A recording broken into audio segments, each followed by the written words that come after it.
Bonjour Arrêt sur Image, bienvenue chez Reporter. Suivez-moi, je vais vous montrer la rédaction.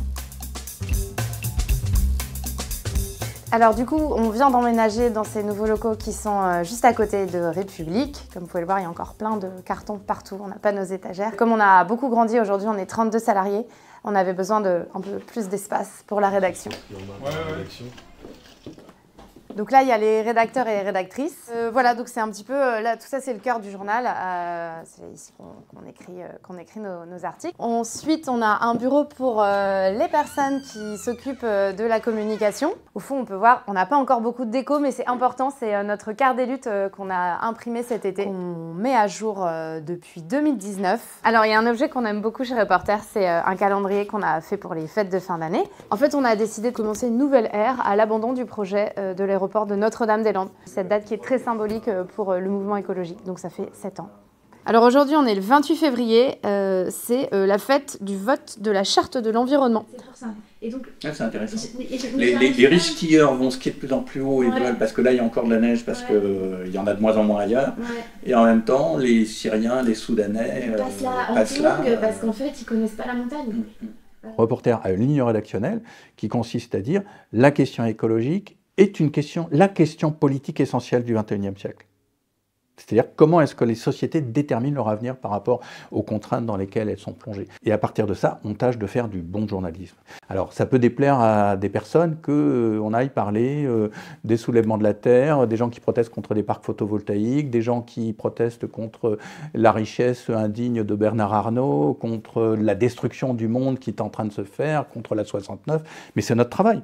Et je ne vais pas dire que les Échos sont un journal militant parce qu'ils vont voir le même MEDEF, parce qu'ils vont voir le patron de Air Liquide ou de Total. C'est normal que les Échos fassent ça. Ben nous, on suit l'actualité des militants et de la société civile. Qui c'est qui appelle? On est très en retard. Alors, à Paris, il y a Hervé, Lauriane, Marion, Fabienne, Justine qui prend le compte-rendu, Léa, Vincent et Elsa. Du coup, demain, je vais à le grand Raoult Science à Saclay, le Choose Science Summit à Paris-Saclay. Le Choose Science Summit, le sommet Choisissez la science. Et du coup, en fait, je sais pas encore trop ce que je vais en faire. Il y a plein de tables rondes animées par des journalistes du Point et par des gens qui disent que la technologie c'est incroyable et que les nouveaux OGM c'est incroyable et tout ça. Soit je ferai un espèce de reportage d'ambiance sur l'esprit qui en ressort et questionner un peu comment est-ce qu'ils prennent la science comme alibi pour mettre en avant une vision technophile du monde sur tous ces sujets. Ou faire un angle plus serré sur une des conférences, enfin je verrai. Mais du coup, ça me prendra la journée demain. Ouais, j'ai un tour de table. Donc c'est Hervé. On l'a un petit peu raconté par le papier de Philippe Pernaut sur l'eau, sur les déchets électroniques. Et ce qui se passe à Gaza est évidemment caractérisable comme un écocide. Voilà, donc je ne sais pas comment on va faire, mais on va peut-être essayer de creuser cet angle. J'avais appelé Valérie Cabanès, qui n'a pas répondu. C'est par le fait qu'on suit les questions écologiques et les luttes écologiques, ça fait partie de l'ADN de Reporter, et que beaucoup de luttes écologiques sont très vivaces, on recourt souvent à des actions de désobéissance civile, et il y a un tel climat répressif dans ce pays que la réponse est démesurée. La réponse policière et la réponse juridique est démesurée. C'est-à-dire qu'on a eu plusieurs fois des journalistes, une fois Alexandre Reza Koukabi avait été en garde à vue pendant 10 heures parce qu'il suivait une action de désobéissance civile sur un aéroport. Grégoire Souchet, c'était son nom à l'époque, avait été en procès pour avoir suivi une action de personnes opposées aux OGM en Aveyron. Enfin voilà, on a plusieurs affaires de ce type et à chaque fois, c'est beaucoup de stress, c'est du temps, c'est de l'argent. Donc ces procédures qu'on pourrait appeler bâillons sont pour nous un vrai problème. Là, en fait, comme je suis en train de finir une mégabassine que je n'arrive pas à compter, spoiler, personne ne sait. Personne ne sait combien il y a de projets de mégabassines en France. Ils sont entre 100 et 300. Ouais, merci.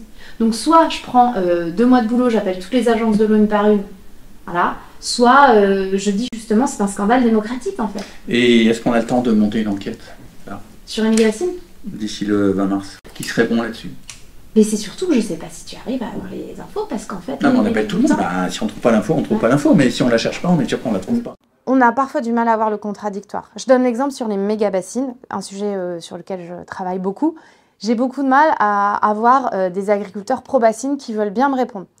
Et j'ai beaucoup de mal à avoir la COP de l'eau, hein, qui est l'instigateur de ces méga-bassines, à me répondre parce qu'ils considèrent que on est contre les méga-bassines. L'important, en fait, c'est d'être honnête dans le journalisme. Et donc, j'ai besoin d'avoir ce contradictoire. Mais comme ils nous considèrent comme un média écolo, eh bien, c'est pas toujours facile de les avoir. Est-ce que vous avez des ambitions de développement, des projets à venir, des choses que vous aimeriez financer s'il y avait plus de dons, par exemple? Je ne sais pas où sera notre point d'équilibre. Je pense que la presse indépendante ne doit pas se dire on va devenir aussi gros que TF1. Mais en revanche, qu'il y ait un archipel de presse indépendante puissante, solide, prospère, qui s'entendent les uns les autres, qui sachent faire rebond et qui collectivement est une masse critique pour dire TF1, CNews, BFM, il n'y a pas que vous sur terrain. Il y a l'ensemble des journalistes indépendants des puissances financières, rigoureux, et qui développons aussi des idées d'émancipation et un autre regard sur le monde que celui que vos maîtres, les milliardaires, vous imposent.